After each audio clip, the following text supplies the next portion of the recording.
start. We still have some people coming in. Hello, Dr. Webb. How are you? To see you. Yeah, good to see you. Okay, so we're going to be talking about how to generate positive cash flow and keep more of your money, obviously. This is for people that want to maximize their cash flow, obviously. People that have faith and optimism, that's who we like to work with. It's not for people that are actually making a lot of money already, because if you're already making a lot of money, a lot of this stuff you're probably already doing or know about. Uh, if you're already running a tight ship, there's not too much I can do for you. If you're a control freak, this is not for you. And if you think it's going to be easy, if you think business is going to be easy, this is not for you, to be honest with you. What you're going to leave with, hopefully, is some unbelievable insight and practical, pragmatic ways to actually squeeze some more profits out of your business and keep it in your personal bank account or wherever else you want to keep it. But the bottom line is we're in business to make a profit. And what we're going to do here today is cover a lot of what you're going to do with the profit. Now, why should you stay? Because I can shock you. You will be shocked. I can guarantee that. You're going to laugh, and I already hear some people laughing, so that's a guarantee. And you're going to thank me and probably want to be my best friend, because that's what happens when I do these things. Okay, my team, Janine, thank you, Janine. She put some quotes in here for me because we all like quotes. And this one, entrepreneurs believe that profits is what matters most in a new enterprise, but profit is secondary. Cash flow matters most. And that's the truth. You know, I've had clients with plenty of profits and no cash flow. So thank you, Janine. Janine is great at picking my brain and knowing exactly what quotes she should be putting up there. Now, what I'm going to cover today, we got about 60 slides. I'm going to go through them fairly quickly because there's actually too much content to go into details. Also, I have a couple of my friends that are going to come in and give some expert advice in their field in a couple of different areas. So my area mainly is tax minimization, stealth tax strategies that work. We're going to cover how to get paid faster. Simple things like increasing revenue and decreasing expenses, which we do on a daily basis through our bookkeeping and CFO packages, and also paying yourself. You know, people forget that when we're in business, we got to pay ourselves. Also, we're going to cover some other areas, business credit and how it could help you. One of my new favorite subjects, tax credits. We're going to cover some basic facts about credit cards and interest expense. And last but not least, one of my new favorite topics is setting up non-profits and applying for free money. My goal on a daily basis is to help you squeeze as much cash out of your business as possible. Keep it and also make it simple for you. You know, my team and I go through a lot of time and effort to try to make everything as simple as possible because it is confusing. We're also going to talk about our CFO package at the end. If you stay to the end, I'll show you exactly what Bedrock Business Builders does for people and how you might want to become a member. And this is another one of my favorite quotes. It comes from a book I read that really was like another one of those little turning points, like those little nuggets that you get. And in the first paragraph, I probably could have ended the book right there, but it just hit home because I thought I was the only one that had it hard. But the truth is that life is hard. I think it's that way by design. There's nothing that we can do about it. Accept it. And what makes us crazy and illogical as entrepreneurs is we start businesses and we make what's already tough even tougher.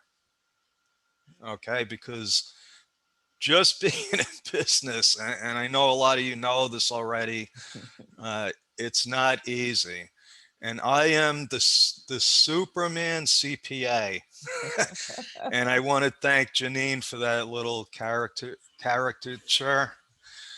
But honestly, seriously, what I've done over the last 35 plus years is basically the same thing over and over again, helping small businesses get their business in line, starting with basic bookkeeping and accounting and making sure that they're in compliance. I've spent a lot of years going head to head with the IRS, banks, insurance companies, trying to fight for my clients. And that's sometimes I feel like I'm in a war. And as we go through this, you'll see why and what I'm talking about. I love, if you really know me, if you join my mastermind, if you work with me, if you're a client, you know that I love to help people. I love teaching. And most of all, I love helping people find and keep money. A little bit about my background. I started a casino in my driveway when I was 10 years old, and I never understood why people would want to have a job. Because I realized, I said, why do people work when you could just make money and have fun? And I took that with me. I was born to be an entrepreneur, and my father tricked me into becoming a CPA when I was 17.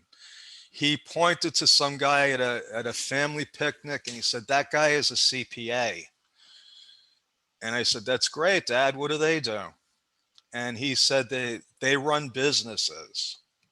So that was it. At 17, I decided to become a CPA because I wanted to run a business. And the summer before my last semester, when I was going to graduate with my accounting degree, I decided I was going to prove what a great entrepreneur I was.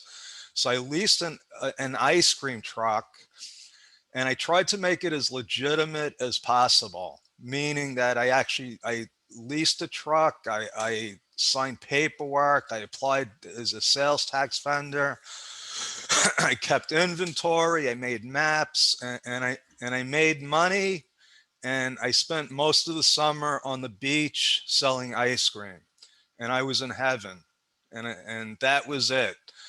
I went on to graduate. I got a CPA job, and 6 months into my job, uh, actually, I think it was 3 months into my job, I got a letter from New York State with a big red stamp that said tax warrant.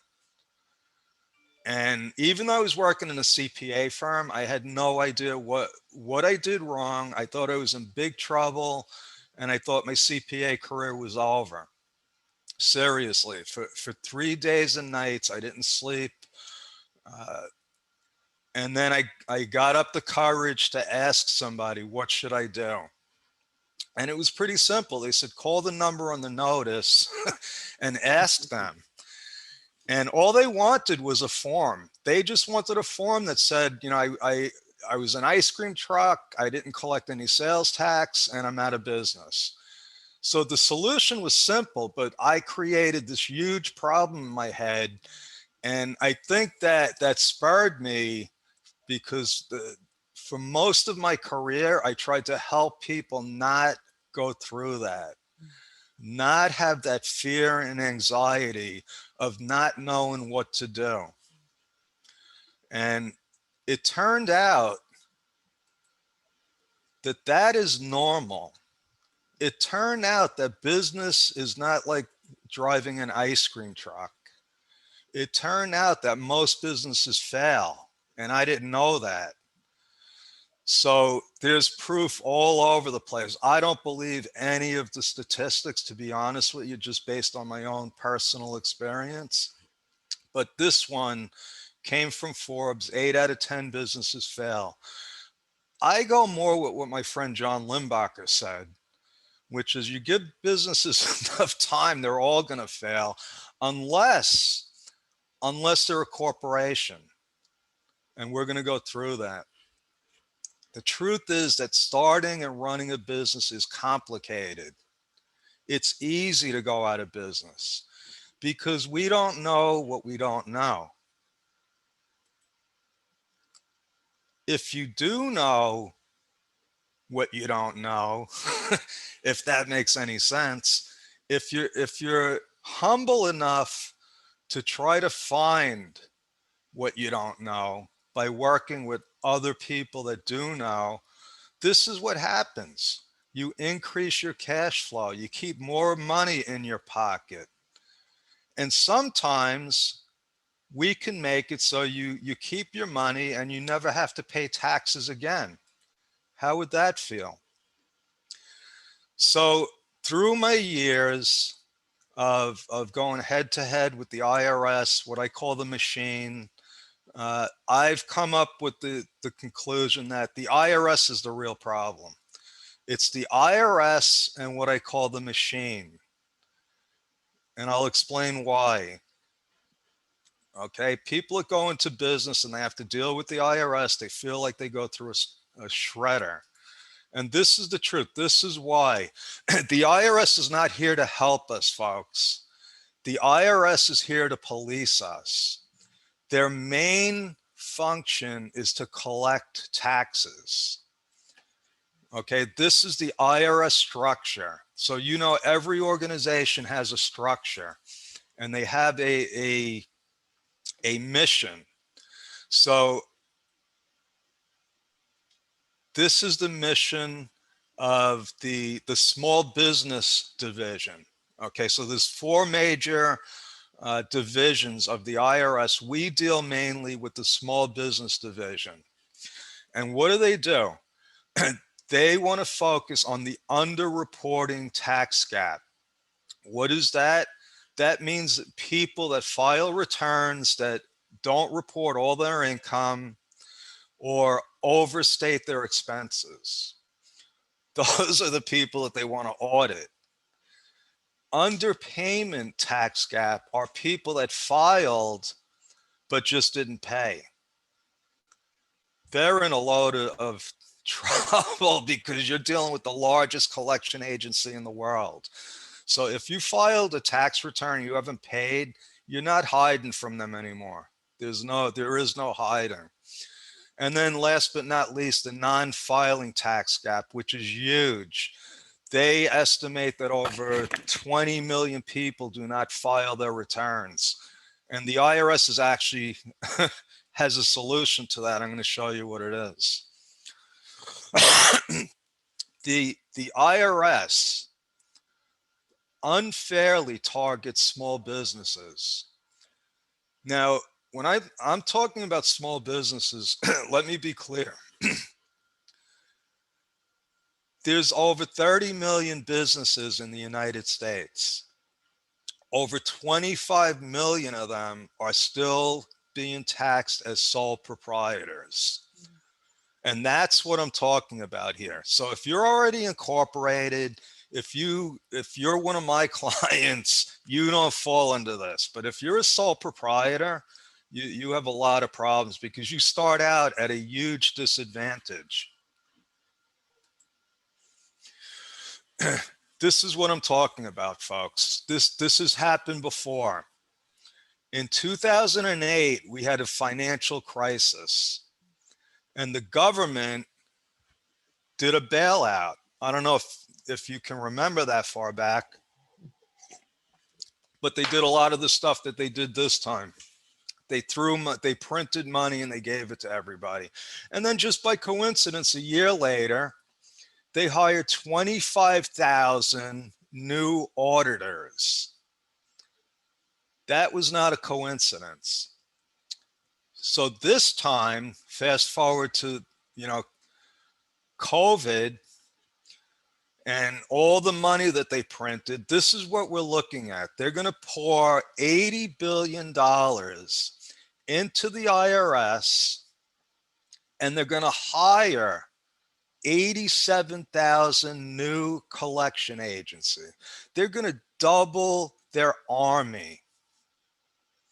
They're going to double the audits. They're going to double the collection process. Okay? Because according to their actuaries, they can raise another $7 trillion. So, the analogy is, for me, I told somebody it's like, getting a pit bull to watch your children. It's like, let's hire more people to hurt and go after the people that could least afford it. Okay, so that's my story. I'm sticking with that. I spent years of research on it. It's by design, folks, unfortunately. The system is built to make it hard for new people to get into business and really succeed. The truth is that keeping your taxes low is your right. When I got into accounting, one of our jobs was to make sure that our clients did not pay more tax than they were legally required to. So we did everything up and up. We did what wealthy people do. We took advantage of the tax laws. And I did that for a long, long time. And if you know me, you know that about 2 years ago, I decided to start working with the more disadvantaged people just starting out. Okay, it's not about, whether you have money or not. It's about getting into a business and getting blindsided, not knowing what you're in for. The solution is to go stealth. Okay, what is stealth? It means taking your head out of the sand and looking around and realizing that you're in business and there's vultures out there. There's sharks, and you want to stay out of their headlights. And I'm going to show you exactly how you can be stealth.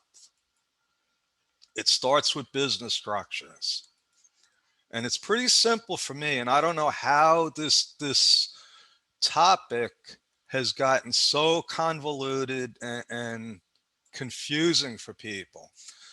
If you look at this, there's really 6 major main ways you can do business in the United States. Sole proprietor or a partnership. So a partnership is just really 2 sole proprietors that are doing business together. So they're really the same thing.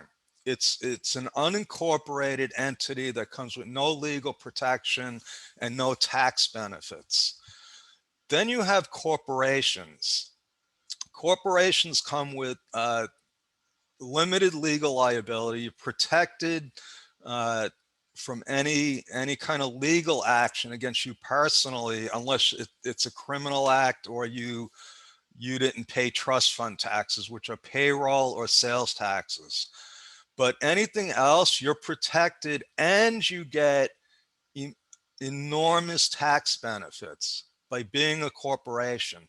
Now, being an S corp only means that you qualify as a small business to not have to pay corporate taxes, but it's what they call a flow-through entity. It flows through to your personal return. But again, an S corp comes with legal protection and a lot of tax benefits. Then you got the LLC, LLP classification, which, I talk about this a lot. And what people don't realize is that LLCs come with absolutely no tax benefits. The IRS does not even recognize what an LLC is.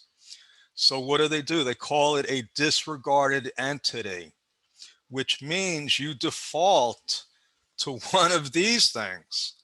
either a sole proprietor or a corporation. So now, if you don't tell them, if you're a single member LLC and you don't tell the IRS, as far as they're concerned, you're still a sole proprietor. That's a problem. That's a problem, and I'm going to tell you why. First of all, we got a lot of people that are sole proprietors that don't even realize it. It's semantics. Sometimes they're called 1099 people, outside consultants. It doesn't matter. Every sole proprietor in the United States files a tax return on what we call a Schedule C, and it's mixed with their personal tax returns. Okay, so if you, like, I'll give you an example. My son-in-law was selling uh, posters on the internet. He was selling a lot of posters. and now the IRS said, well, if you're selling stuff online, what's going to happen is if you sell more than $5,000 worth of stuff online, they're going to give you a 1099. Well, what does that mean? That means that you're going to be taxed as a sole proprietor. That's going to be a problem for my son-in-law. Okay, he doesn't know what being in business is. This is really a hobby. So what the IRS has done is that they're going to make millions of people that are running, hobby businesses. All of a sudden, they're going to make them sole proprietors, and they're going to blindside them because they'll get a 1099 at the end of the year, and unless they know somebody like me, they're going to wind up paying taxes that they didn't realize that they owed. It happens millions and millions of times. Okay. Now, what's the problem with being a sole proprietor? The truth is, sole proprietors get audited 1,000 times more than corporations. How do I know that? I know that because I've handled hundreds of tax audits. Hundreds. 3 of them were corporations. Only 3 out of the. Now you got to remember, in my time working for large CPA firms, sometimes we'd have 1,000 clients. So if you do the math, over 35 years, I've gone through probably tens of thousands of business returns, and only 3 of them were audited. Hundreds of sole proprietors. Why do they audit sole proprietors? Because sole proprietors usually don't have a CPA. They usually don't know how to keep books and records because they usually can't afford to go to a CPA. And the IRS knows this. So if they know that when they audit a sole proprietor, they're likely to find mistakes. Okay, so they're over audited, they're overtaxed because when you make money as a sole proprietor, even if you're below the poverty level, if you make $20,000, which is below the poverty level here, you still got to pay over $3,000 in FICA taxes, self-employment taxes. And again, especially when people just get into business, they don't know this. They don't know this. So the solution is to become an S Corp. That's what we do. We take LLCs and we convert them to S Corps because the IRS doesn't want to be bothered with auditing S Corps. The reason is because most people that have an S Corp have a CPA. And if they have a CPA, they probably know something about keeping books and records. So if you're a sole proprietor and you make 125,000 in gross revenue, you're on the IRS's radar. You're definitely on. You got a big bullseye on your back. If you do 125,000 as an S corp, you're like a fly on the wall. The IRS doesn't even want to talk to you. they're like, don't waste our time. Okay. So my friend Susie Pruden has a company called Itty Bitty Publishing, and she helped me put together my Itty Bitty S Corp book. Now, this will tell you everything you want to know about S Corps. It's available on Amazon, and we're going to make it a number one bestseller. Susie has like a string of like 90 in a row. So on June 22nd, my birthday, we're going to be launching the bestseller campaign. Now, let me ask you something. How would you like, Dr. Webb, how would you like to increase your cash flow by 20 to 50% without even adding any revenue? How would you like that, Dr. Webb? All right, Roseanne likes it. Janine, you wanna increase your cash? Yeah, Ada. We have to make some cash flow first, Ada. Okay, so we're gonna get into some of the ways that you can increase your cash flow. I just gave you one. If you're a sole proprietor and you become an S corp, you will add a substantial amount of cash to your pocket because you're going to lower your taxes. You're going to be able to lower your taxes and not have to pay FICA tax on your profits. Okay. Now that can get a little bit convoluted because if you talk to an accountant, they'll tell you, well, you got to take a salary and you still got to pay. No, don't listen to them. You have a lot of leeway in how you pay yourself. That's how people become wealthy. That's how wealthy people stay wealthy. They know how to pay themselves. So I'll give you another example of how we beat the system that most people don't know about. And some of my clients are here, and we've done this in the past. When you start a business and you donate property that you already own, you're contributing it to your business. It's like you're loaning the business money. It would be the same as if you put cash into your business, and now that corporation owes you that money back. Well, if you take the fair market value of your car, let's say, and you write it off, well, you just took a piece of personal property that if you didn't have a business, you can't write off, and now you can. If you have furniture, if you have even artwork that is part of your home office, it becomes business property and you get 100% write off. Most people don't know about this.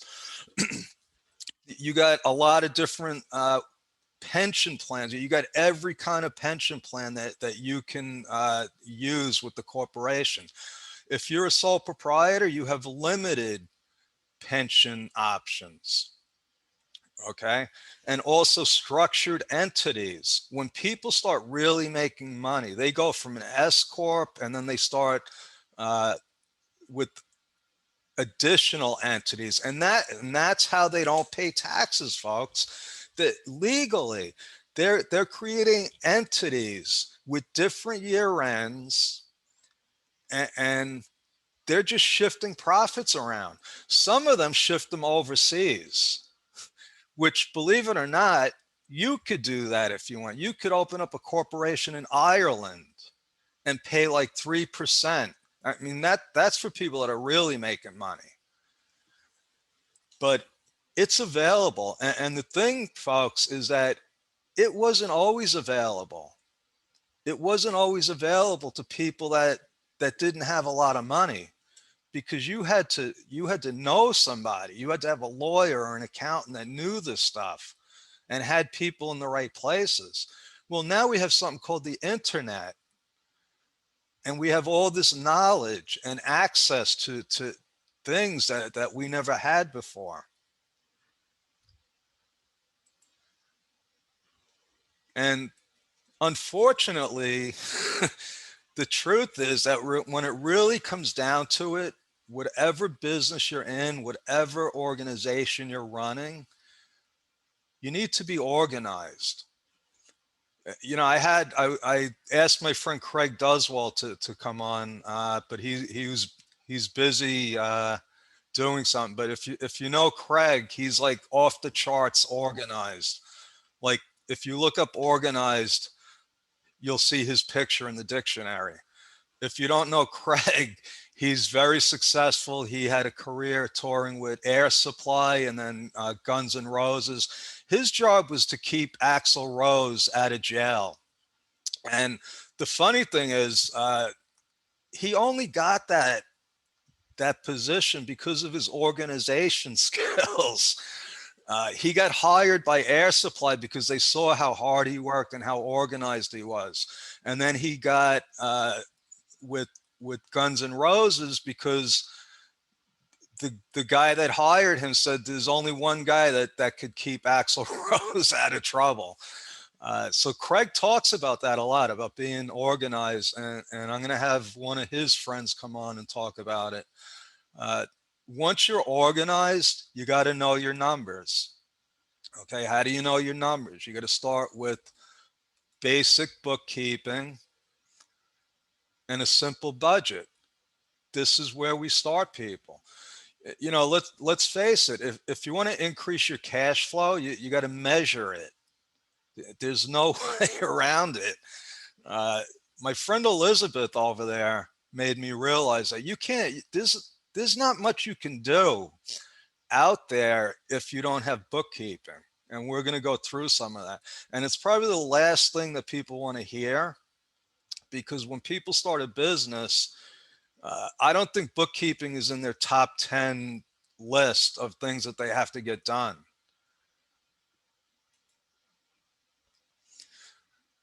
Now, when we do bookkeeping for people, I'll give you a real life example.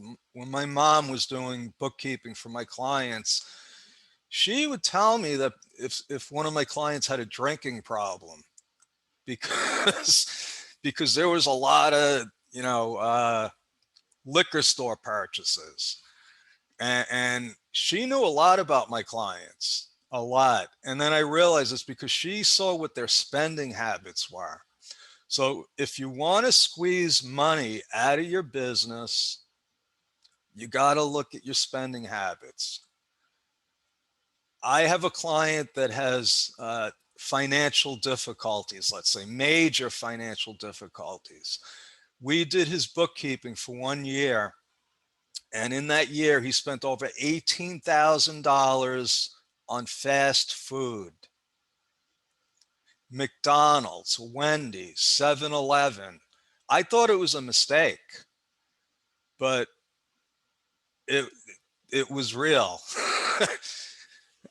So you got to see where you're spending money. You got to be disciplined. So this is another true story. I used to complain about people not paying me on time. And then somebody said, well, why don't you just get their credit card and bill them in the beginning of the month? So I didn't have to send invoices out anymore. And then if we got a big client that had a lot of work to do, somebody told me, why don't you get a retainer? So instead of doing the work and then getting paid, we get paid first. Because I'm running a business. And if you're running a business and you got to go into your pocket to pay your employees, that's a problem. I had a talk with a client yesterday. They got plenty of money coming in. They got plenty of revenue. But what happens is they have to wait a month and a half to get paid while they're paying their employees all that time. So they got to come up with out of their pockets 6 weeks worth of salaries to handle every new client. What that's going to do to them is the more they grow, they're going to have they'll run out of cash. They already ran out of cash. They're going to need a line of credit. They're going to have to borrow money. The solution is to get an upfront payment from the clients.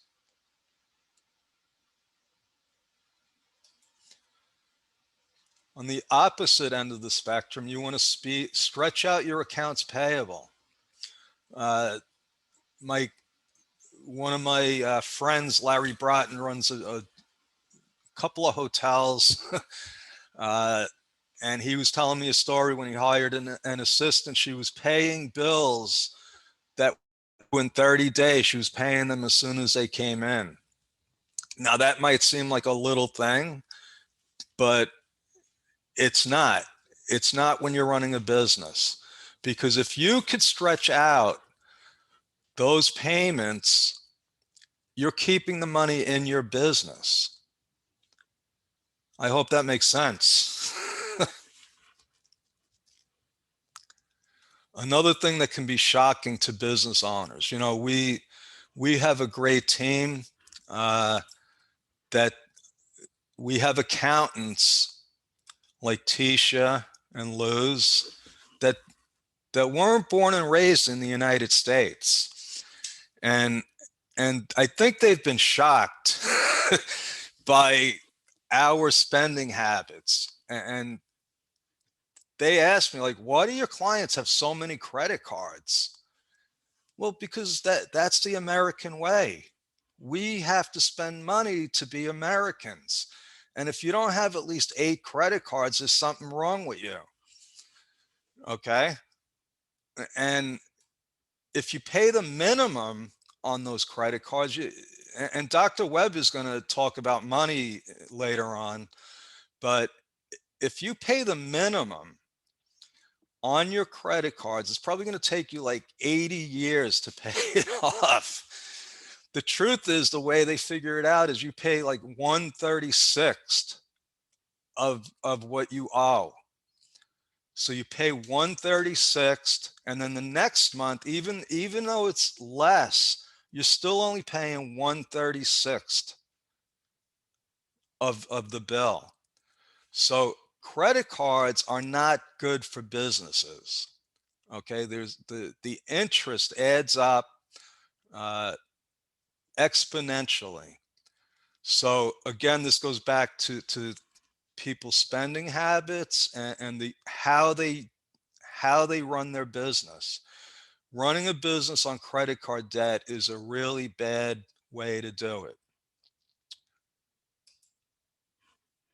Time management. Okay, so this is something uh, every entrepreneur, especially every new entrepreneur. I know Ada was talking about this, I think last week in one of our mastermind groups, that how much time are you supposed to spend on marketing? How much time are you supposed to spend on your clients? Uh, there's no, well, in the beginning, Haley Gray said you need to spend all of your time on marketing. But what happens if you're good at marketing? You start getting clients, right, Ada? And now you have clients, so you can't spend all of your time on marketing because now you got to help your clients. It becomes a problem because you're going to run out of time. Every entrepreneur runs out of time. So I look to people that are always busy, but always seem to have time to do more stuff. How is that? Well, they do things like they block out times of their day. I know Haley Gray looks like she's everywhere all the time, but I know Haley and she takes time off. She takes time to be with her kids. She takes days off. She is amazing at time management. In fact, I asked her to talk about that here, but she's driving her son to college right now. But if you don't manage your time, you're going to have a problem, and that goes right to your cash flow, right? And it's one of those hidden costs. It's really one of those hidden costs that people don't take into account because they don't have systems. They don't have systems. And I hope my friend Tim is here. Tim, are you here? Tim is not here. Okay. I'm here, Joe. Sorry, I had to run back upstairs. Oh, there you are. I don't see you. Okay, so Tim knows Craig, right? Tim? Yeah, I hung out with that guy yesterday. And Craig is over organized, and he's one of your mentors. He's one of my mentors, and I think you follow his systems, right? And you came up with this. What's the name of your brand now? Simple Marketing. Simple, easy marketing. So everything we do is got a simple, easy way on how to do it. Okay, so what does that entail? Well, basically, if you want to be successful in anything, you can if you break it down into bite-sized steps and then just take it one step at a time. That's the whole thing in a synopsis. Is every one of the programs we do is that's all you got to do, man. Let's break it down in enough small enough steps. So would you say that entrepreneurs tend to overcomplicate things? Oh hell yes, all the time they're overcomplicating things. It's just like why? Uh, it's easy, dude. Like don't sweat the small stuff. It's all small stuff. Right. That's why when I saw what you were doing, I was like, I signed up right away. Mm-hmm. So, I love I love the brand. I love what you're doing. How do people sign up with you? Because it's only like $20 for a lifetime membership, right? So yeah, we did this thing. Decided to use our events as a place that people can learn, no matter what status or what thing you are at in life. And we did that because so many people have come to us because they were out of money from going to gurus that basically took their money and did not offer them the help they needed. Not everybody can offer. You know what I mean? Can do what the guru does. I mean, I realize you're at $1 million level, so we wanted to make it simple and easy for people to come into our program.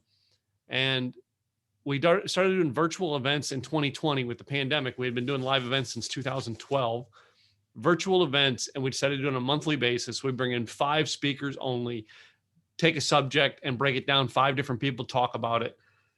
And rather than sell you a ticket to come every month, we offer a membership of $20 to join, one-time fee. You get to see all the past ones in the cloud, or on the portal, or you can attend all the future ones. You can attend them live. You can just watch the recordings when they come out, whatever you want. And we're going to give $10 of that 20 to a charity, because 2020 taught us that you need to be giving back. Make it simple and easy for people to give to something that matters to them. And we raise money every month. I think we've given to one charity over $1,000 last year, and Wow. we're trying to make it to where we give away $10,000 to $20,000 a year to these charities by just selling a $20 membership. Awesome. So I love things like that. I have a mastermind that's free. We're going to bring on John Limbacher next if he's here. I don't know if he's here, but he has his ACT program, which is only $30 a month. Mm-hmm. So you're talking about connecting people for a few pennies. You're connecting them with world-class trainers, right? Yes. Instead of paying $30,000 for a coach. Yeah, and I mean, I don't get it wrong. I mean, we have a system to help you as you're ready to come up there. I mean, and so does like John, so does you, so does Craig. So the good people out there do. They offer you something, to get a taste of what they do and how they help people. All right, at a level where you're at. So then you can actually come in and say, well, is what they are doing really helping? John Limbacher's got one of the most greatest things in the world to help you, and that's it. He does that. He does that right out there. He helps you at a very inexpensive rate. When you're ready to go to the next level, John's go, great.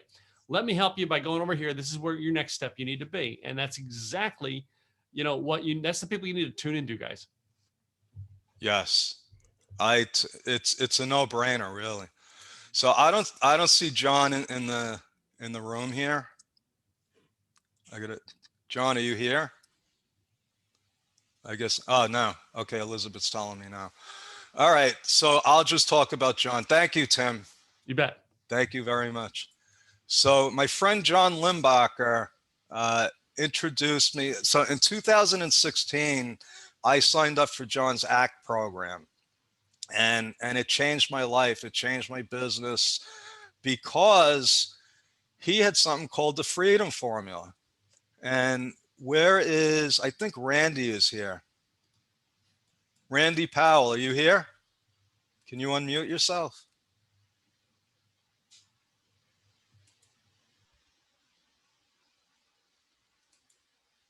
Okay, I guess he can. Anyway, let me explain what the freedom formula is. So, Hey there. Hi, Joe. oh, there you are.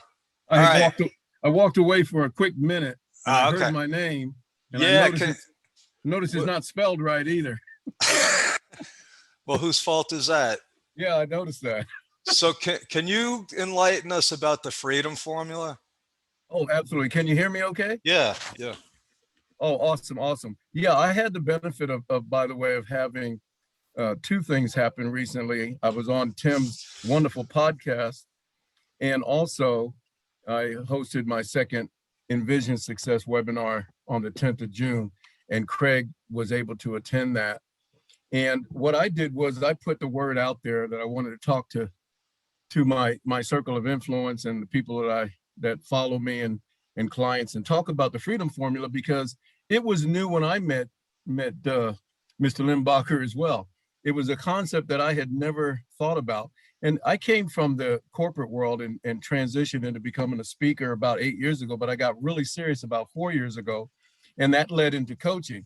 And when I heard his formula, I thought, oh my God, there are a lot of people that just don't have an idea of what this is. Probably never heard of it, because I had never heard of it. So my system is based on a simple 6-step process for helping people achieve what they want. And so when I thought about the formula that Limbacher was talking about, freedom formula, I thought, man, if I take the freedom formula and then add that to my process for coaching, man, that's really going to help people move to the next level and the next level and beyond. And what the freedom formula is all about, many of us never thought about or never have considered what it takes to really live the life that we want to live. So most people just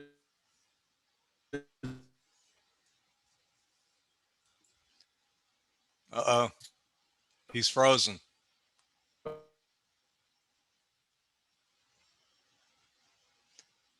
Okay. I should take a screenshot of that and send it to him. So I'll finish. So the freedom formula is, it changed my are business because I caught up realized, in the rat Randy, okay.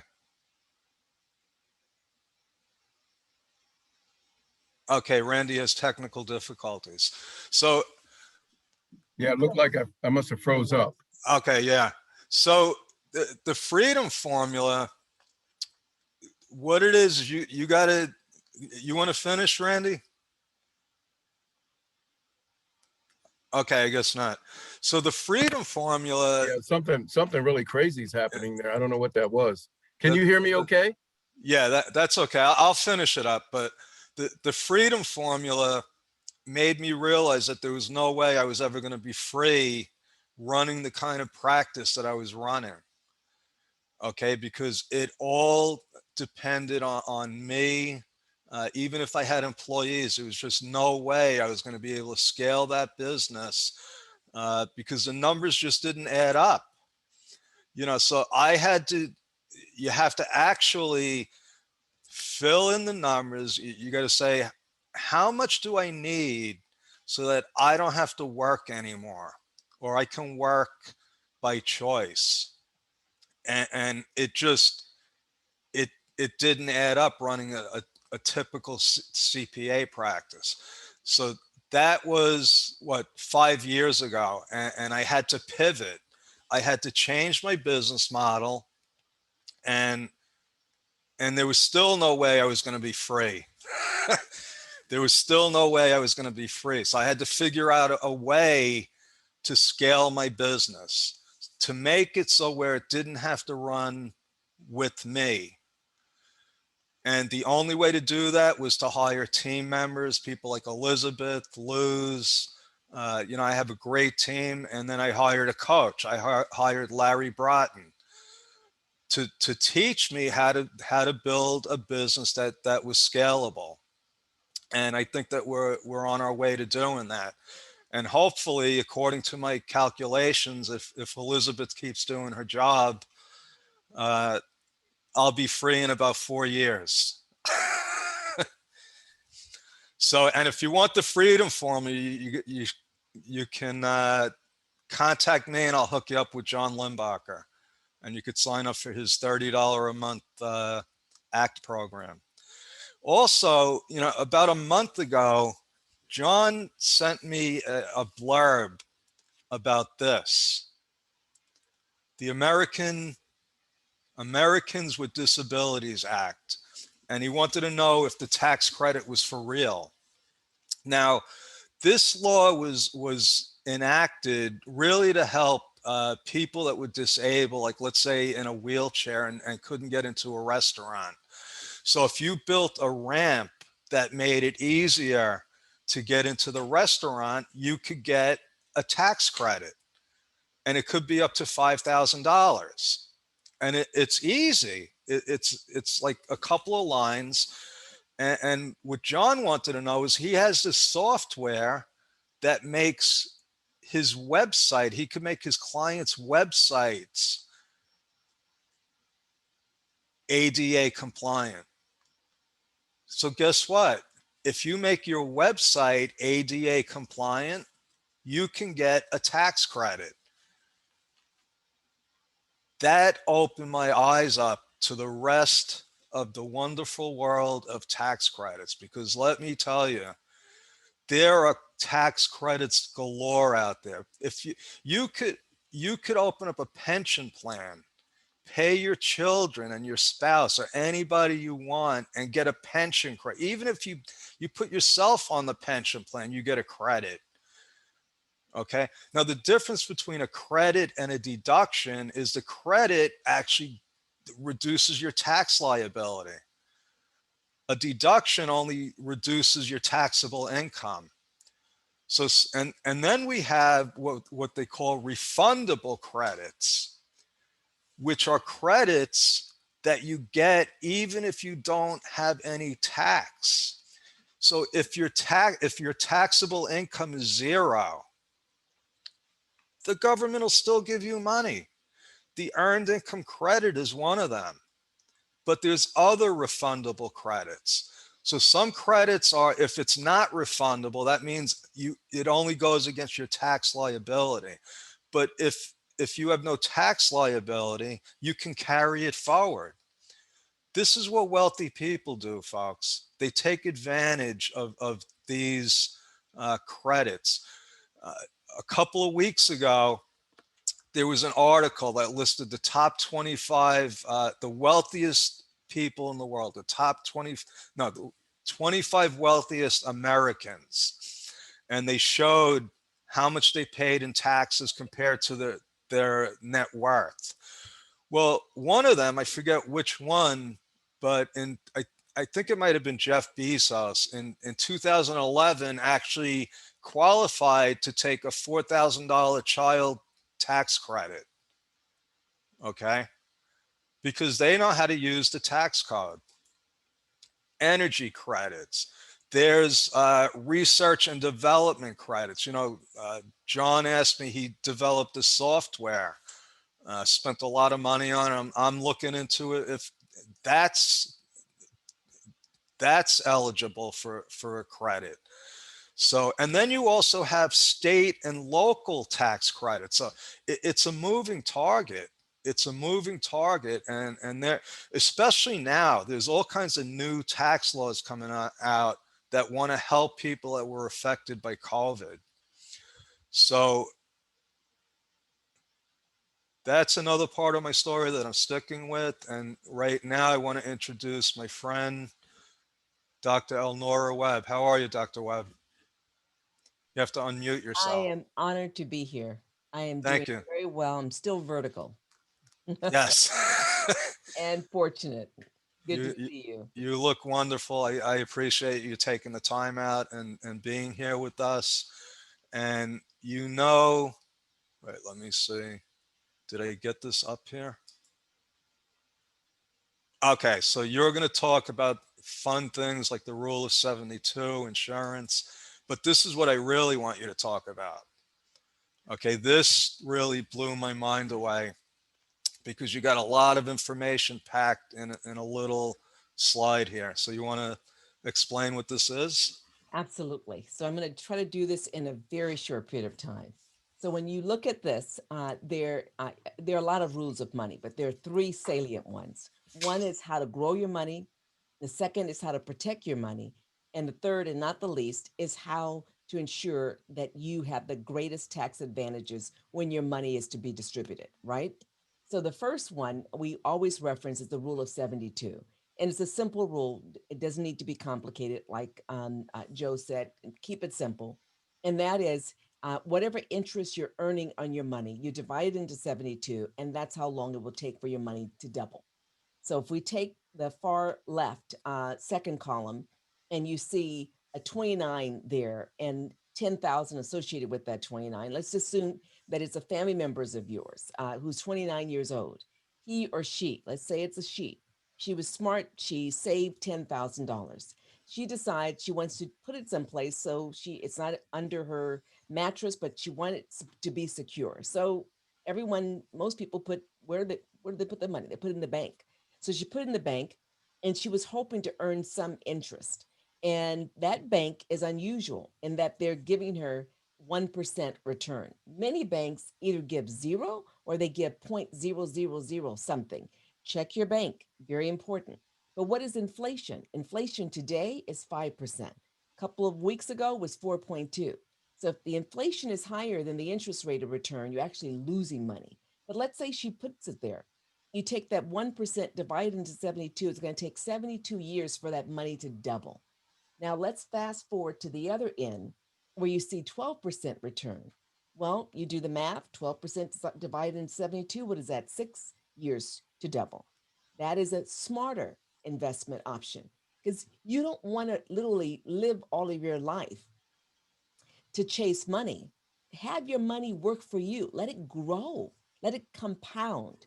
And this is the power that literally those in the know who are financially educated leverage. Definitely the ultra wealthy, even if they don't know themselves, they have people like Joe and others, my team, etc., who remind them or inform them for the first time or leverage their money and organize it in such a way where they're able to capitalize and have their money compound, compound, compound. So that young lady, if she put her money in the right instrument, 10,000, by the time she's 71, she has more than $1.2 million. There's something called the $1 million baby. I'm going to throw out these little nuggets for you. Literally, you put aside 28,000 for your child over 14 years, and you stop paying to a particular instrument. By the time that child is 60, there's over $2 million in that child's account. That's a whole nother conversation. The ultra wealthy, the wealthy, and those in the know, among us, are leveraging those kinds of instruments. So you don't have to wait until another lifetime in order to generate financial freedom and intergenerational wealth. You can begin to do it now. So the next thing is the protection phase.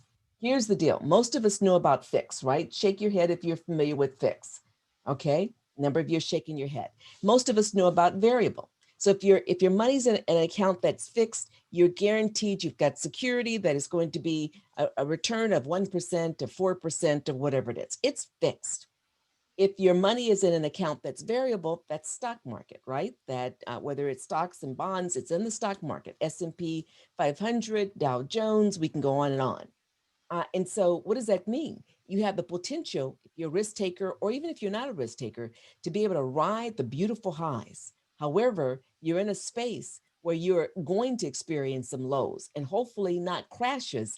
And yet in the last 15 years, we've experienced more crashes than literally many people have experienced throughout their lifetime prior to that, especially if they're 80 years old. But the point of variable is that you get to ride highs, but there are lows, and you have to anticipate that. If you can wait 4 to 5 or 6 years for your money to regrow, perhaps no problem, right? But let's look at index. How many of you have heard of index? Kind of nod your head if you've heard of index. Most people have not, and smart people, brilliant people. And I like to believe that I'm a little smart. I was in 2 PhD programs at UC Berkeley. I was a college president, but not until last year, after I had retired a few years ago, had I heard of index. And I was hard on myself. I was like, what the heck? Where have I been? What's the deal? And then I share with hundreds of people, literally between then and now, and most people have not heard of index. Even a gentleman who did extraordinary job of building a business. He has $15 million of assets, primarily real estate, but some liquid. And he had never heard of indexing other than maybe in a different context. But here's the power of indexing. It is the best of fixed and variable without the downside of either one of those. So we already know the downside of fixed. You know, if it's low, you don't grow, you may not keep up with inflation. You may lose money. Variable, you're going to plummet at some point. Can you ride the time to get back to where you were? Can you correct? Index, you never lose your principal. You're in an index, your account is not tied to the market. You're indirectly tied through the index, but your account literally is not tied to the market. It is, for example, an insurance instrument. We have below cash accumulation insurance policy. That's one example.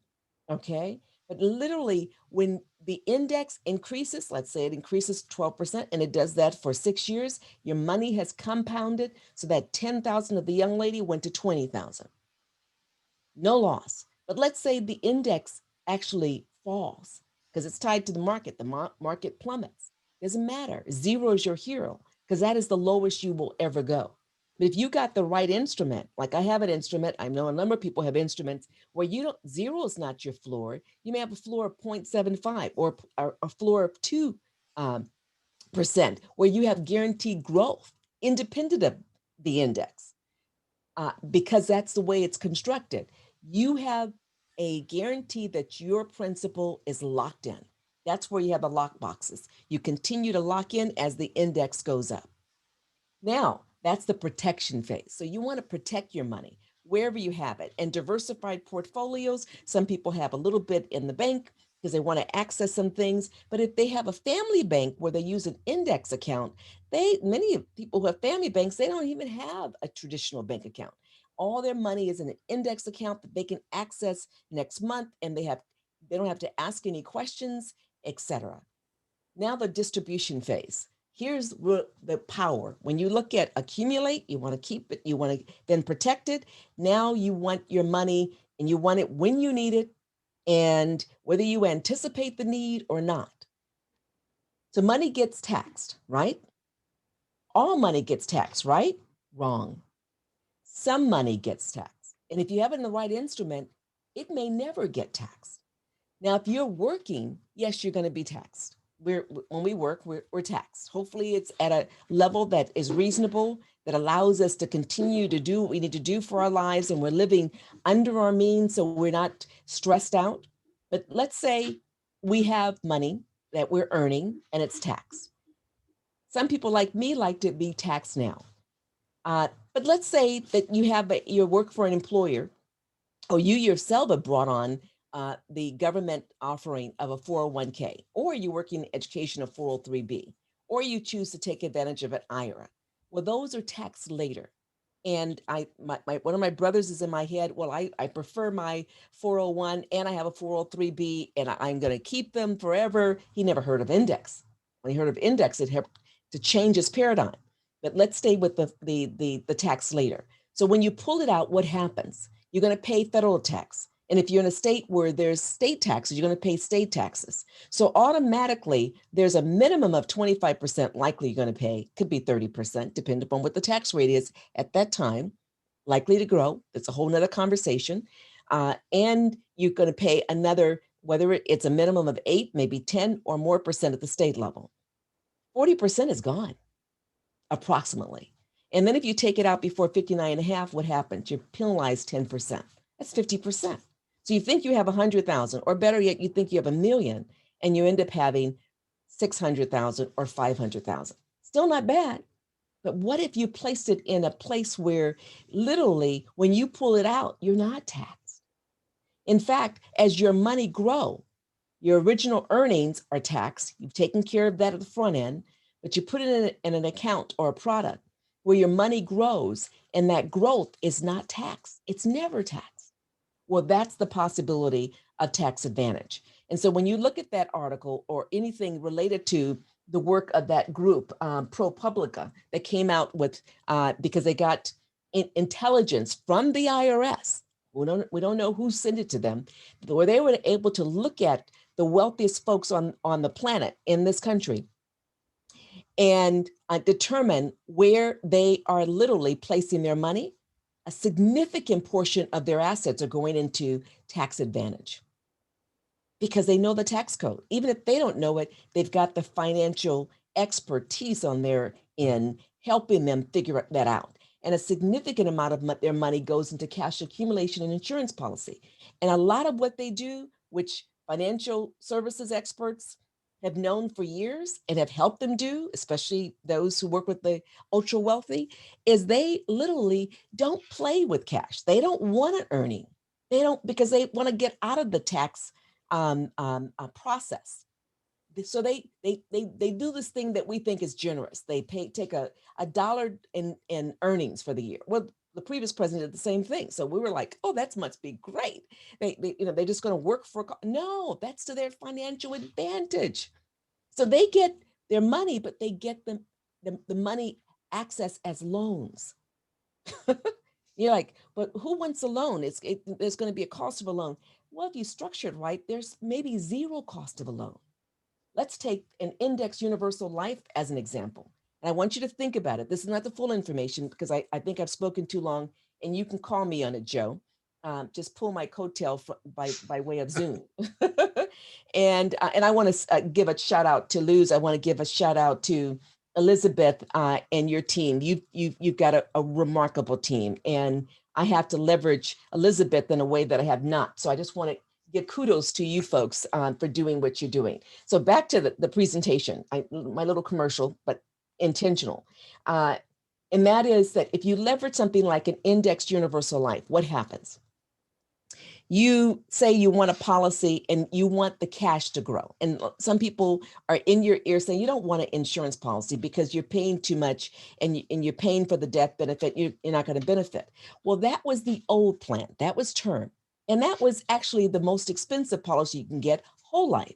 And that was to some degree, lesser degree, universal life, which is still expensive. And that was to some degree, lesser degree, variable universal life. The index universal life is powerful. So what are you able to do? You put in, over whatever period of time, let's say it's $1 million. Let's just use that number. It could be any other number, but $1 million. You decide, I need to take out 50,000 to pay for my grandchildren's whatever. I need to take out another 50,000 to retrofit my home. You get to take it out when you want. I mean, there's some preconditions, but literally when you have the money in your cash accumulation, you take it out. You should be able to access it in 24 hours, 48 hours, whatever. Okay. You take it out. You decide, I've got this money coming in. I want to put the money back in. I want to put what amounts to now $100,000 back in, but I don't want to pay off the loan. I want to put it on top of the $1 million that I had originally, that the insurance company still sees as $1 million. And then I want to put it on top of that plus whatever interest I've accrued during the time I took out my loan. So you now have $1.1 million plus whatever interest was earned on that $1 million. And you're receiving more return, assuming that index continues to go up. This is a little bit confusing. I'll try to wrap it up. Yeah, my head's starting to spin. Okay, then let me just simply say another conversation. The power of index universal life is that you get to have basically a family bank, if you want to call it that, or a policy that you have for yourself, and you're able to use it during your lifetime. Living benefits, long-term care benefits, as well as additional income during retirement if you so choose to use it that way. And literally, whatever you take out as a loan, you don't have to pay it back during your lifetime. When you die, hopefully you've lived a wonderful life, you're 100, you're whatever long you wanted to live. It goes to your beneficiary, not just the death benefit that remains, also the cash that accumulated goes to your beneficiaries minus whatever loan may be outstanding. That's all I'll say. I just want you to understand the power of these three rules and the power of particular instruments that folks have learned to use to their advantage to get to financial freedom and to help to build intergenerational wealth. Thank you, Dr. Webb. So You're I welcome. like to ask you a couple of questions Yes. and make a couple of comments. First, I remember when I first started in accounting, they had, I think they might have just started with the IRAs. Mhm. So I was taught that, oh, you put 2,000 in the IRA and you reduce your taxes and you take it out when you're in a lower tax bracket. Well, that didn't actually happen. What I saw 25, 30 years later, a lot of my clients were in a higher tax bracket. And I have clients now that like, they got money in the pension and every time they take it out, they got to pay, 35, 40%. So it's like that strategy really backfired. you know, and there's a book I keep saying I'm going to get. I think it's called What Would the Rockefellers Do? Yes, that's one of the books. Powerful. Okay. So they use life insurance to build wealth. Mhm, And mhm, so I used to sell life insurance a long time ago. I knew mhm. about universal and whole life and term and they're good products, but yeah, they were expensive and they didn't have universal life until about 10 years ago, right? 1997 is when it came out, thanks to E.F. Hutton and winning a major lawsuit where the IRS came out and said, no, all of this is legal. In fact, it's Really? codified in several IRS codes that I share with people. Mhm. So and this kind of vehicle, you used to have a lot of money. You don't need a lot of money to start this now. you know Exactly. and I think it's hard for people to visualize what you were trying to explain. But I'm a numbers guy, and when I saw the numbers, it's for real. And it's like, you could put, if you do it right, you could put money in these policies. They can grow tax free, not tax deferred. You can double your money and then take it out without paying taxes ever. So you pay the taxes up front, you put it in these vehicles, and you never have to pay taxes again. Mhm. I like that. Yeah, it's if I'd known, and I'll be 63 this year, so I have many more years, hopefully, knock on wood, on the planet. But let me just say, if I knew what I know now at 20, wow, my life would be very different. And anyone who would leverage what I'm sharing would be very different now. And I met one colleague who I didn't even know had Index Universal Life. She has many policies. She said, "Oh yeah, I know about that product." I said, "So tell me more." She got wind of it. Oh goodness, a few years after it came out, and so she got one, she got another, she got another. She doesn't have, she could have stopped working over 15 years ago because she has enough accumulated because she was guided to invest as much of her money as possible. She has real estate earnings. She sold something, put all that into a policy. So you can have as many policies. In fact, actually, I have two key mentors. One has 60, he and his wife have 60 different policies. That's because they have so much money and they want to have this legacy for their four children.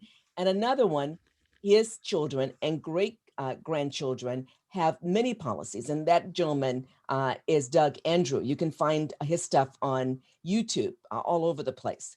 And then I'll put my information here if you want more details.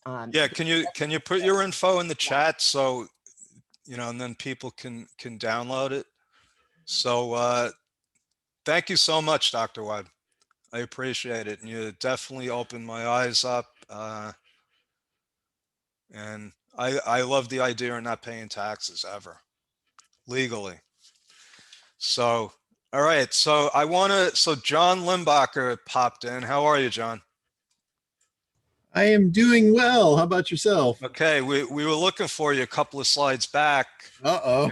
and I brought Randy on and we tried to explain the freedom formula. Oh, okay. So let's go back there.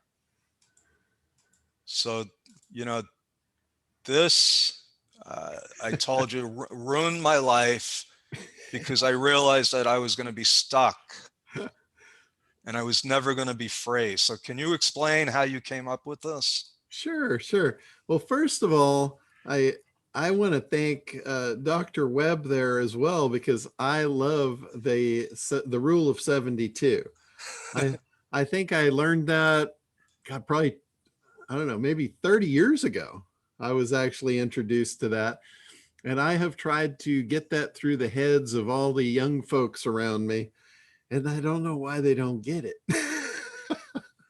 Illustrations. Yeah. When I give them illustrations that are specific to them, I'll be quiet. It makes a powerful difference. Yeah, well, I might have to get those because I would love to help them all out with that and get that affixed in their little brains. But anyway, the freedom formula, where I came up with this, I teach a marketing class, and marketing is not easy. I've got it all formulaic so you can follow it, and it's almost like a science. It's a science with a little bit of art. And when you know the formula, it's a lot easier to get results. If you don't have a formula, you could spend your entire life and never really get where you want to go because you don't know what it even looks like. But the reason I did the whole freedom formula was after I put the formulas together for marketing to create marketing plans and really take your business to a whole new level, I had a couple of people that looked at it and said, man, that's a lot of work. Nobody's going to do that. And I'm like, well, if you don't want to do it, I get that, but you know what you're going to miss out on? And I said, so let me just show you up front. Let me put the carrot in front of you, and I'll tell you why this is so important and why you're going to do it. you're either going to do it or you're going to get out of business and go back to work. And so the formula goes something like this. I kind of walk people through getting a look at what their ideal life looks like. I'm like, throw everything out the window. Forget about how you're living now, and let's dream. Let's dream as though there's no restrictions. Let's dream as though money is not an issue. You've got all of it you would ever want. What would your life look like?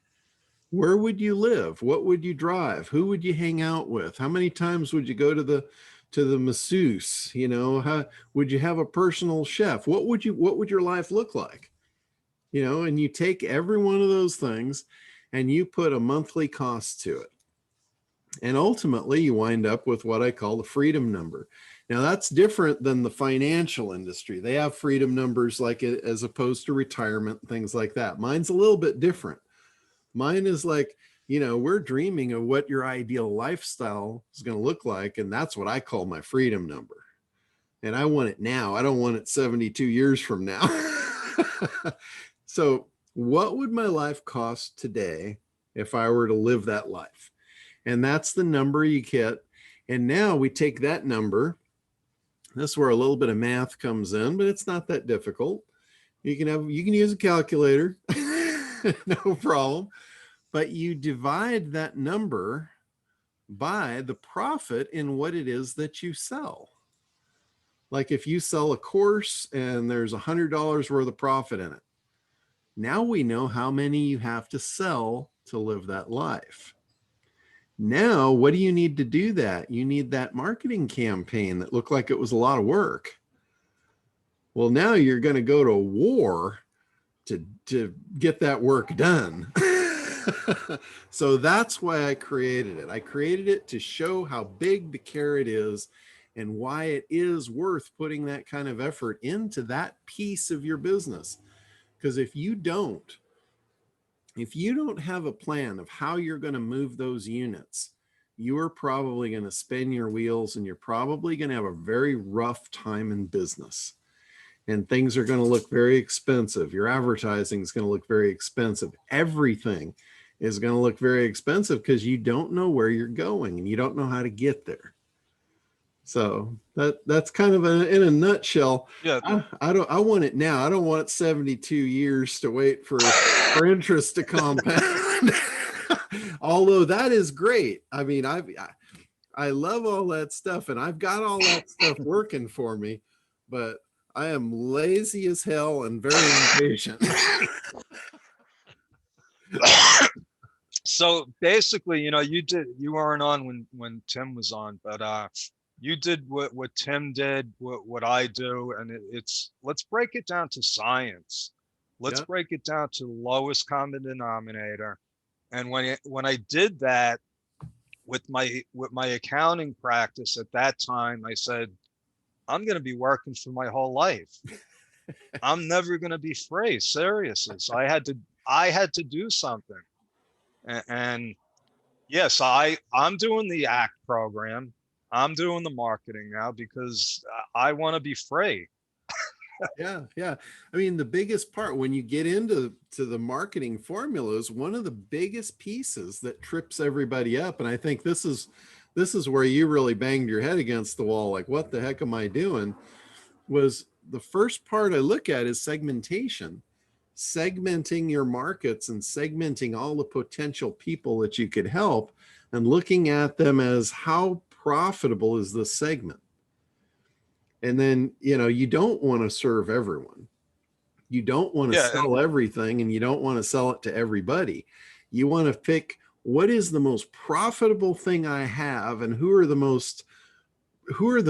people that I would love to work with, and they wouldn't be a pain in my rear.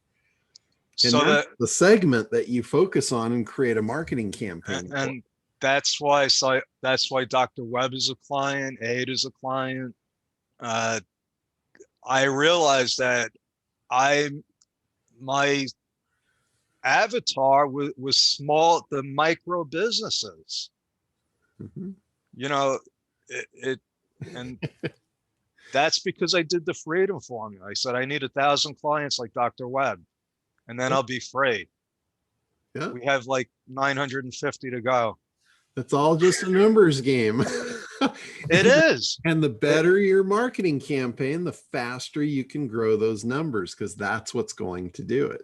Yes. It all comes down to numbers, Yeah. unfortunately, and I'm a numbers guy. Yeah. And people So, get kind of stuck on, well, I need sales. Well, you need marketing to get sales. And if you do your marketing properly, sales will become superfluous. You don't have yes. to be a salesperson. You don't have to hire salespeople. When your marketing is right, your stuff sells itself.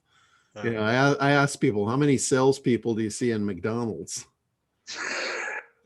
None. Really? Their marketing is spectacular. All they need is order takers.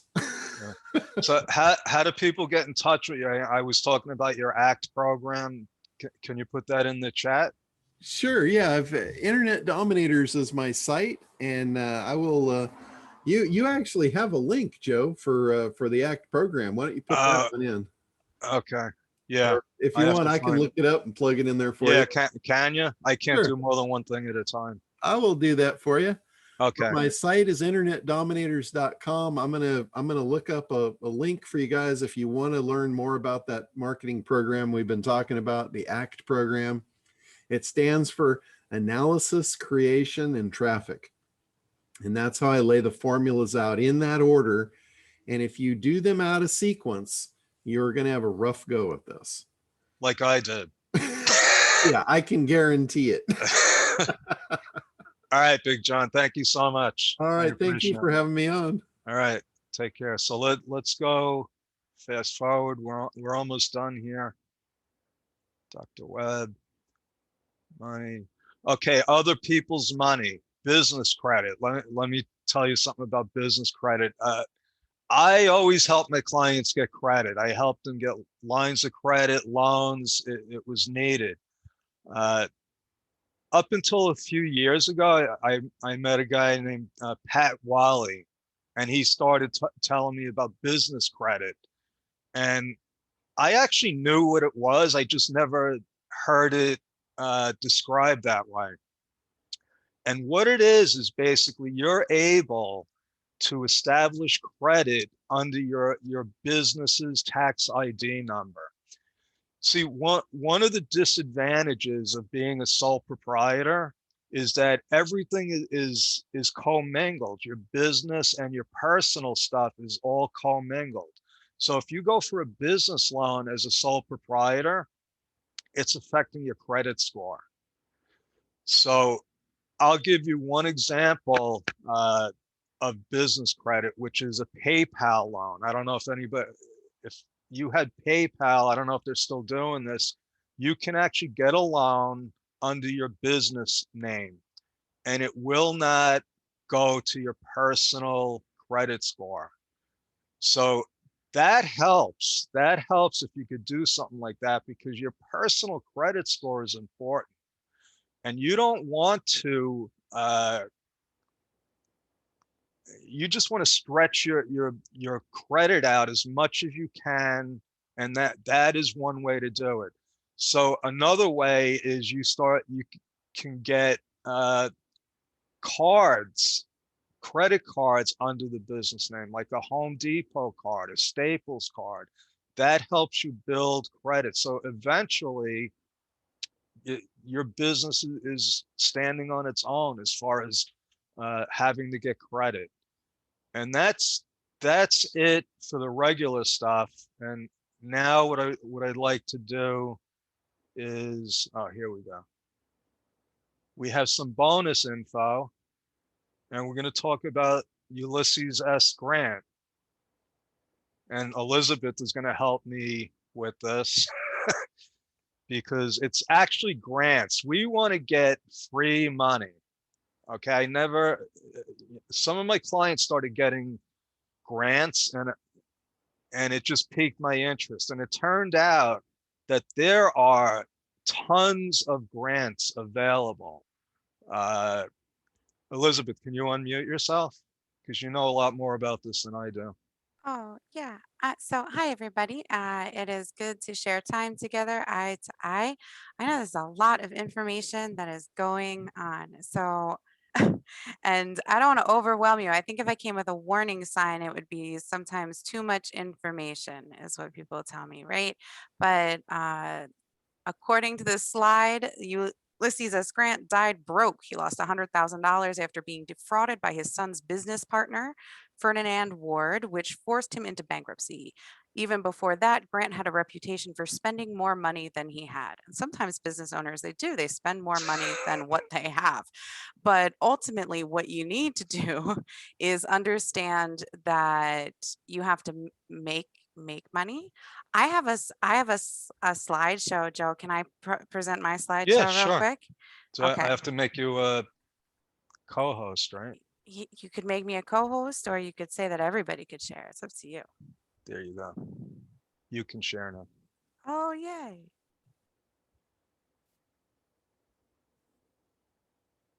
So the I have to stop. Oh no, do I have Nope, to stop sharing? I don't think so. I Oh, think okay. now everybody's just seeing my screen right now. So Okay. here's some ideas for funding. And when I go through this real quick, I'm going to definitely do a little bit of a debrief of all the other things that you guys heard, because it was a lot of information. But I've got to say that doing all these things does help. It's when you diversify your markets and you collaborate with many different individuals that you actually have the ability to expand your resources, your reach, and really make a firm offer. And that's what I like to help business do, is to create their firm offer, and other things. But you got to come to a Saturday mastermind to find out about all those things.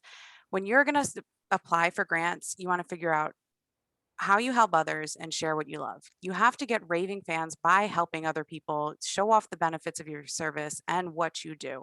In order to apply for grants, you've got to have some sort of background, or something in the back end of everything that will show off your skills. It isn't just one day you wake up and say, I'm going to apply for a million different grants.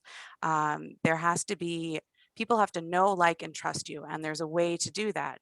One of the ways of doing that is, as Tim Gillette said earlier, is to go to different events and speak and share different things, right? I keep moving everybody around. You want to keep a steady cash flow. Have enough to keep the lights on during the first few months of your operation, since profits won't come in right away and funding from outside sources takes time. A lot of business owners, when they start, they think, oh, I'm going to make $1 million and it's going to come easy peasy lemon squeezy. It does not. Many business owners will, as Joe has said in the past, fail because they don't have that reserve in the bank to make it so their operations will keep going, and you want to limit your overhead as much as possible. So you've got to get real realistic about the numbers. That's why Bedrock Business Builders is great at what they do, because they help you get realistic. While you are doing your research and your market research and your business research, you want to look for investors. Investors to your project are around you. They are on crowdfunding sites, they are venture capitalists, they are also local and state, federal, and corporate grant opportunities. Each have different requirements. This is a huge research project. And one of the benefits of Bedrock at this moment is you can upgrade your CFO package and they will help you do this grant research for you in the back end. Research about the business. So when we're all creating businesses, there's so many different options, right? But you want to validate what you're doing. So you read books and ask the right people lots of questions. You're be informed about business that you're entering, the opportunity is available, and the competition. We can all read books. I like to be a bookworm. However, you have to actually reach out to people. You have to start talking about your ideas and you have to take action. You can't just sit in the background on the sidelines forever. You have to make movements. Create your offer. Research after you've researched your market, you validate your ideas, you create your offer. You know what you're selling. You're going to go out into the market and you're going to pitch it to the world. You will need a business plan and budget to make it viable for investors to trust you. That is the biggest benefit, I think, to Bedrock Business Builders, is because they not only help you figure out what your budget is and what your numbers are, they help you make it easier to create your offer because they're going to tell you what your overhead to create your offer is actually going to be. You get realistic about the nitty gritty. You're going to product test and tweak, test the feasibility of your business ideas and establish the foundation if it's manageable and effective. Make changes to your product offer as needed. Nothing is static. All of these things are absolutely necessary to file for grants. When you get grant money, they want to know what it's going to. Where is it going? What is it for? What are they going to do with it? And how are they going to benefit from it as well? You also want to show that you can build a cash reserve. Make sure your overhead is not above what you are producing. Investors want to see that a business will make a profit from the product and not always have to fundraise. That's one of the biggest things of why nonprofits will fail, because they are always on a fundraising cycle. If your nonprofit can have a product that is feasible and viable to sell over and over again, you're more likely to be successful. Whether an organization is a business or nonprofit, there's a benefit to the client that is marketable. We all talked about marketing. You want to be able to market yourself. Remind yourself that you're doing business. Business and personal funds should be separate.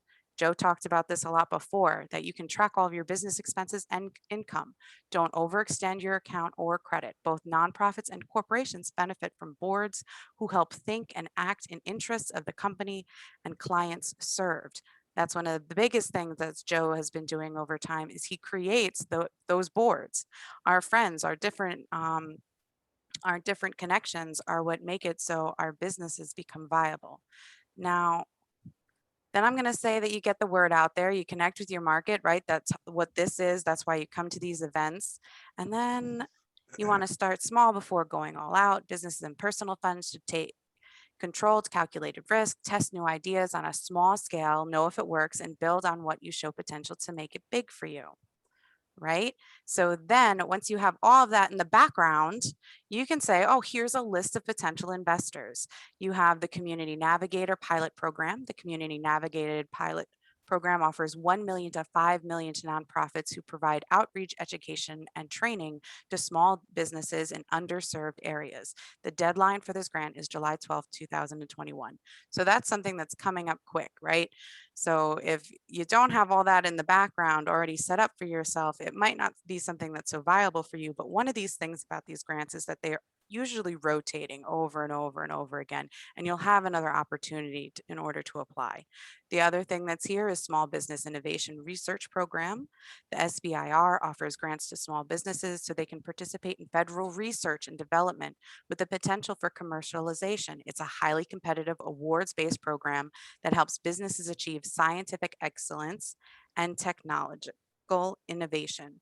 To qualify for this grant, you must operate a for-profit company and satisfy other requirements. Lots of times, everybody thinks that you have to be a nonprofit to get grants. That's not always the case. There are grants out there for for-profit businesses, and sometimes for-profit businesses are easier to manage than nonprofits. However, as Joe has said earlier, there are lots of tax benefits to nonprofits, and there can be even more benefits to running both a for-profit and nonprofit portion of your business. Small business technology transfer program, similar to the SBIR, the STTR program focuses on funding research in the research and development arena. This is where, as I said earlier, you have to research and develop what your product, what your service is, what you're doing. This will help you generate what that is. It's what separates the STTR is the requirement for the small business has a formal collaboration with a research institution to qualify for STTR grants. You must operate, again, a for-profit company and satisfy other requirements. The other requirements that I keep talking about, that's the fine print. Nobody ever wants to read the fine print, but this is where Bedrock Business Builders, collaborative creators, there's ways and means for people to help you figure out what that fine print is and how to develop your business plan and what your offer is and what you're doing in a way to make it so you qualify. Everything is within your reach. Everything is tangible. The USDA Rural Business Enterprise Grant Program offers technical assistance and training to small businesses that have less than 50 workers, less than 1 million in gross revenue, and are located in rural areas.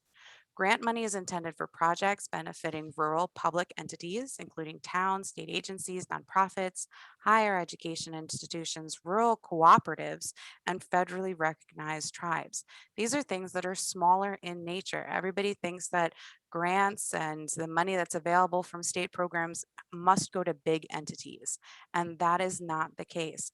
Oftentimes, these opportunities are available for smaller businesses. Then there's also the State Trade Expansion Program that's again intended to assist small businesses desiring to export products. This program distributes federal funds through state entities. The small businesses that meet the criteria set by each state can use the financial assistance to participate in foreign trade missions and shows. So you're not limited to just your state or just your area or where you are. What some of these grants want you to do is to expand into foreign markets, and that can be beneficial. It can be beneficial to move your money to foreign markets. It can also be beneficial to trade in foreign markets. And the federal government through states, your individual state can help you do that. Now, again, I told you that I'm a wealth of information. This list can go on and on and on. And that's one of the things that I can show you right here is that you're not limited. The grants and the opportunities to you, the way that you're investing in the now, the way that you're investing for your future, it's never ending, right? So this is a GoFundMe Small Business Relief Fund. They will match 500 grants to qualify small businesses that have been negatively impacted by COVID. The raise at raise least 500 through a GoFundMe campaign. Now, mind you, GoFundMe, when you create those campaigns, that's considered income. But this is a way that other businesses are helping to fund other businesses, right? Grants are not only run by state and federal and local governments, they are also run by businesses themselves. The KKR Small Business Builders launched its Small Business Builders Fund to participate with Hello Alice to provide COVID-19 recovery grants up to $10,000 to small businesses.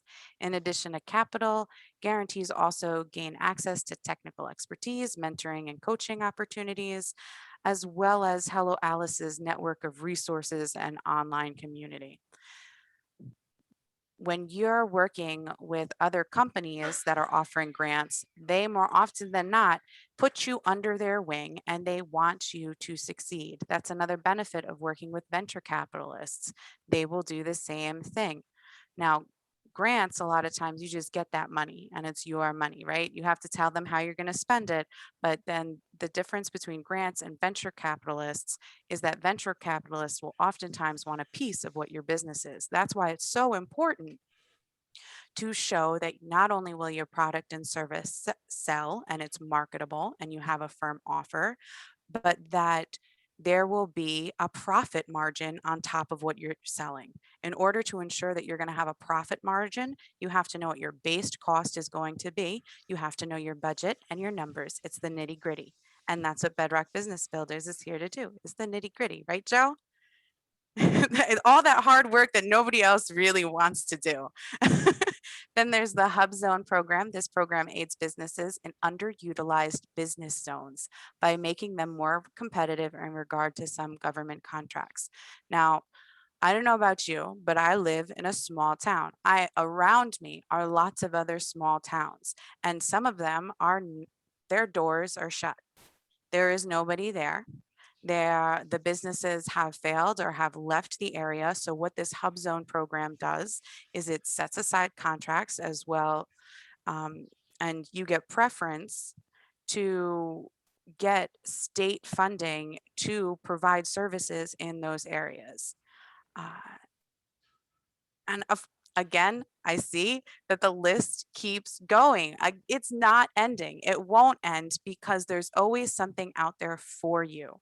Once you have the firm foundation that Bedrock provides for you with your accounting and with what you're doing, you really have the ability to expand your wings, to see all these different opportunities that are around you. And I know that right before I mentioned some had to do with COVID, but a lot of them don't have anything to do with that now, especially as they're opening up. The Amber Grant Foundation is a simple goal of supporting women entrepreneurs. They award $10,000 in grants each month, an additional $25,000 in grants each December to women entrepreneurs with a compelling story. So when you're going out and you're creating your product and service and you're doing all of that research and you're talking to people, do you know what you're doing at the same time? You are creating your story.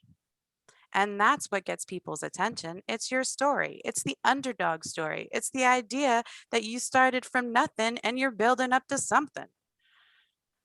Not everybody starts out the gate with everything handed to them on a silver spoon. And if you don't have that silver spoon, you don't worry about it because you're going to get it.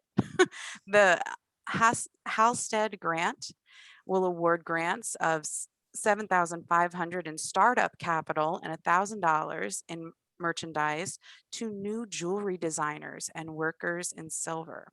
They also help boost businesses recognition in the jewelry industry. I mentioned this one in particular because Bedrock Business Builders has clients who work in jewelry. The other thing is that we've got an art business accelerator grant. All right, You can so read all of it. let me ask. I know. See, Joe cut me off. See, it's too much information. And I think then that's done. So Haha. okay, so wow, that is a lot of information. But so how does somebody like, let's say Ada or Ray or Kathy, how do you start? I mean, I could get a grant, right? Where do I Yes. start? So where you start is the research for the grant. And then you pick this particular grant that Well, you want to work with. don't I need a cause? Like, don't you Yeah, have to solve a problem or? yeah, of course you're solving a problem. That's how you're creating your offer. You know the problem that you solve. And sometimes you don't always know the problem that you solve at the beginning. You have to beta test it and tweak it. That's how you get your first 100 raving fans, is what they say, is you Okay. figure out the What problem you solve. what about becoming woman owned or minority owned certified? That to be a women owned or minority certified business, even that takes time. Oftentimes it's 3 years. Really? Yeah, to do that whole certification process is that you're in business for that long. And there's SCORE chapters who can help you become women owned certified and small business certified, minority owned business certified. And sometimes if it's a grant on a local level, they don't really require that certification yet because they're working with you as a startup. Well, this certification, I think, opens you up to get government contracts, right? Yes, Okay. certification opens you up to get government contracts, and it also makes it so you get access to a whole different search engine where you can put bids on specific contracts. So Really? you look at it differently. So Yeah. now this is something we decided at Bedrock we're going to start helping our clients with. So, Yes. we're going to start putting the word out there because it's free money. It's a lot of legwork, but we can do it because we have the team. And Joe, can I chime in on this because I have no, no, some expertise here? no. Wait, let me mute you. Go ahead, Ray. Sorry. So the big players in those markets, they don't like the fact that this is happening. So what they'll do is, in order to get the bid themselves, they will partner with a minority or a women-owned business, and to make themselves eligible to get the preferences and bid and beat out their competition. So it might take 3 years, but it's well worth it. It is, right? Yeah. Thank you, Ray. So Okay, so I'm sorry. Go ahead, Elizabeth. Lay asked if there's anything for women veteran businesses, and I will tell you that there are. I tried to be more general in nature in the list of all the ones that I was providing, but you can get really specific on the type of grants and opportunities and funding that's out there. Well, we have a client that's a veteran, disabled woman. So Mhm. she told me that. I said, okay, we got to start working on this. And it's all within the key words. And then when you're applying for the grant, it's tailoring your paperwork to appeal to the grant readers. Right. So we'll be able to help clients find the grants and even apply for the grants. Mhm. Right. Yes. So, all right. Thank you, Elizabeth. Oh, And you're welcome, Joe. thank you so much. And the last slide that we have here is about nonprofits, because I think Elizabeth said that it's easier to get grant money when you have a nonprofit. Uh, and we can set clients up with nonprofits.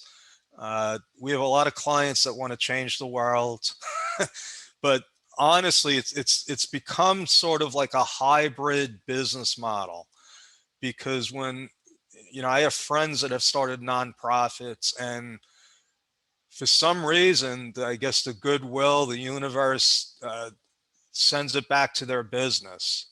So that's another powerful way that we can utilize the system really to help put money in your pocket. Okay.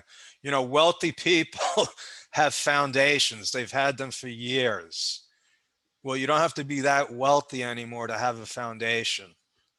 Okay. You could get your own not-for-profit set up for less than $3,000.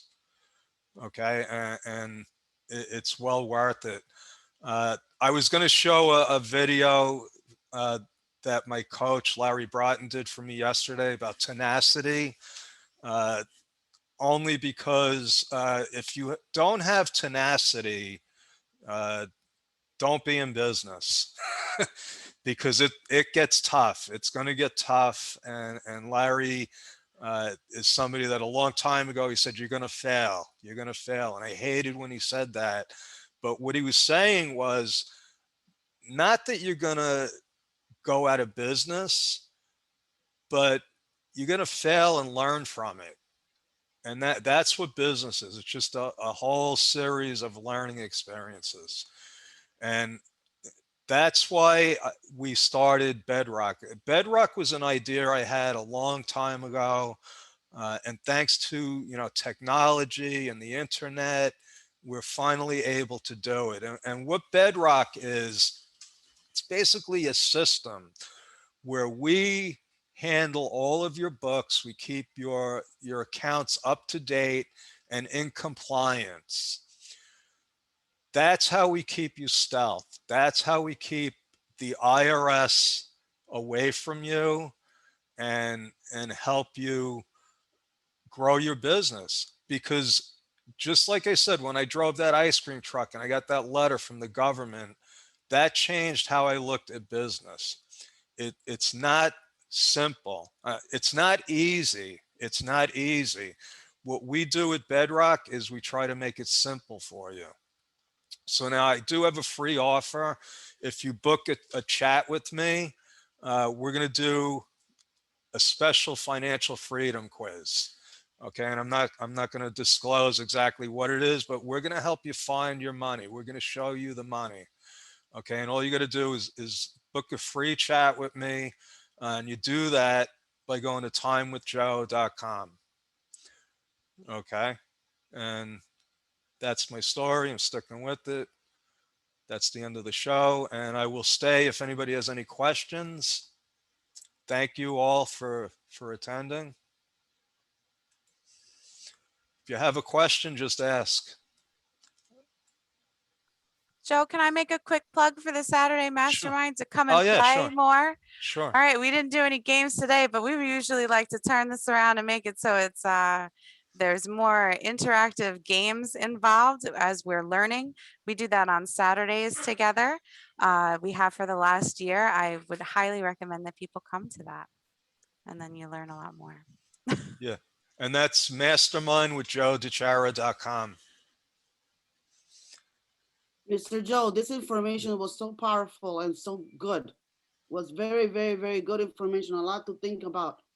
I appreciate all the efforts that you put. Miss Elizabeth, your slides were awesome. You want some free money, Ada? Oh, thank you. Of course. I had to do my work, I know. Yeah. But All right, everybody. So if nobody, I know what I'm looking forward. yeah, if nobody has any questions, I guess we'll. Oh, go ahead, Kathy. Yeah, I agree. My hand is sore from taking notes. I I'm like overwhelmed with this. I took a class in grant writing 20 years ago, and I'm getting the impression that there's so much more to it today than it was 20 years ago. And I only wrote one grant, and it was small potatoes, but it was $10,000. We got it. But I am like right in that spot of woman business owner startup. I spent a lot of my own personal money, putting together a website and all these different programs. So with the grant on startup, I have to show certain things. And will you go into all of that's involved in getting those kind of things together? That's question number one. And then question number two is, does your program go through once everything is organized with business and personal to scale it? Okay. Are you asking if we would help you scale your business? So two questions regarding, I'm like right at I think that my business is going to take off real soon, but I put a lot of money into startup. Does that, if I apply for a grant, can that be refunded back to me? I don't, that depends, right, Elizabeth? I mean, we would have to find a grant. It really does depend on the grants that you're applying for to determine if it would pay for back payments. A fair amount of startup costs are usually taken off as business deductions when you're when you're doing your taxes. And that's something that Bedrock helps you with, is the accounting and making sure that everything is labeled correctly when you're organizing your accounts. And depending on the tier of membership that you're in within Bedrock Business Builders, yes, those things that you talked about can be taken care of and helped. And that's where I think booking time with Joe directly is most beneficial, because he'll give you that one-on-one attention to detail that can go into. Okay, thanks, Elizabeth. And then the next part of my question had to do with as the business grows, does Bedrock help to scale it as it's Yeah, going? absolutely. Yeah. That's Yeah. what we want to happen. And I guess, and then the next question is, how is that different than if I just go through my regular tax person? We're not regular tax people. I'm an entrepreneur with a CPA license. Okay, I approach it from a whole different standpoint. I'm not a pencil pusher. I'm looking at your business, not just your business, your personal finances.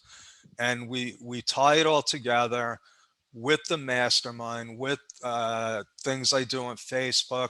You know, we're really a community. That's Elizabeth. Would you agree with that? We're a community. We're not just. Yeah, You don't it's just the whole get. collective. I think that's why you saw and heard from so many people today, is because it does have to do with not only the clients that we serve and the people that we wind up working with. Joe meets with John once a week through the ACT program. Dr. Webb and Joe meet on a regular basis. She's a client of Joe's, and we hear from her, her business solution group often, whether it be on lives or outside of that. The same goes true with Tim. Tim is a part of Craig's mastermind. So Bedrock Business Builders winds up being within a huge collective, and that's even collaborative creators. The business that I have is just a little bit different. So Bedrock Business Builders winds up putting everybody together and making it so you have a larger reach. And I think that's important. The reason why this question, Joe, is I'm at the at the place of I'm starting to get to know this community, and I have to tell you, it's incredibly frightening to look at all these eagles and how friendly all of these eagles are. And it started with like Susie Pruden, like Eric Lapham to Susie Pruden to all the people, and then to Craig, and then through Craig I'm seeing all of these people again, and then I'm feeling as if I'm just now seeing a whole new world, and I'm I guess I'm checking in to make sure that so I really, this sounds really wonderful. I just want to make sure I don't get overwhelmed, because I've now been joining all of these little groups that are helping me move my business forward. And I'm looking at this and saying, well, gosh, I wish I would have started with Joe. Well, So I guess I'm saying, how does, just like the pieces of the puzzle in like one of your first slides, if not your first slide, it had all of these people. And I guess I'm not sure how I fit into that so puzzle. what I would tell you is book a chat with me and come to our mastermind, and then you'll Okay. see. You have to have a firm foundation, and it's good to debrief all the different things that you're learning. And I think that's one of the things that we wind up doing together often. Because I can tell you my own experience, Kathy, is before I met Joe, I also was overwhelmed by all the different people that were around. And by having that consistent action over and over again, and really getting firm with your numbers and what you're doing at the base level, is incredibly helpful. That's why Bedrock is a firm foundation. Thank you for all of your speakers, and thank you for the time that you've given us, Joe. I really appreciate You're welcome. My pleasure. Can I add just a cent or half cent? Yeah. Kathy, where you're at is beautiful. And I don't mean that lightly. Being in a space where you're overwhelmed is a gift, which means that you're being given rich information that you get to, in your own way, in your own time, in the way that resonates best for you, distill, go deep in a particular area, stay wide or broad in another area. You get to systematically build something that works for you. If you're only getting one bit of information, a sliver information, you're like, I don't think I have a sense. Then I would be concerned. And not to take away anything that you can imagine. Do leverage Joe. I would also say, if you can leverage Elizabeth, I only met with Elizabeth once, one-on-one, and it was like I had spent a month with her.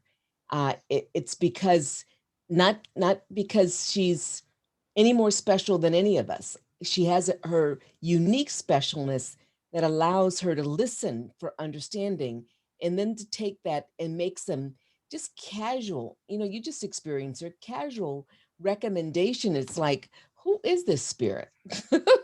It's wonderful. And so that is the power of all of us. Every one of us has gifts. The other thing I want to add, and that is to compliment you, Joe. You were talking earlier about in business, it's a challenge. It can be difficult. Just expect it. I think from my humble perspective about life is that the degree to which we are, I think, gifted, honored to be in a space where we're challenged, we have problems, that is where growth occurs.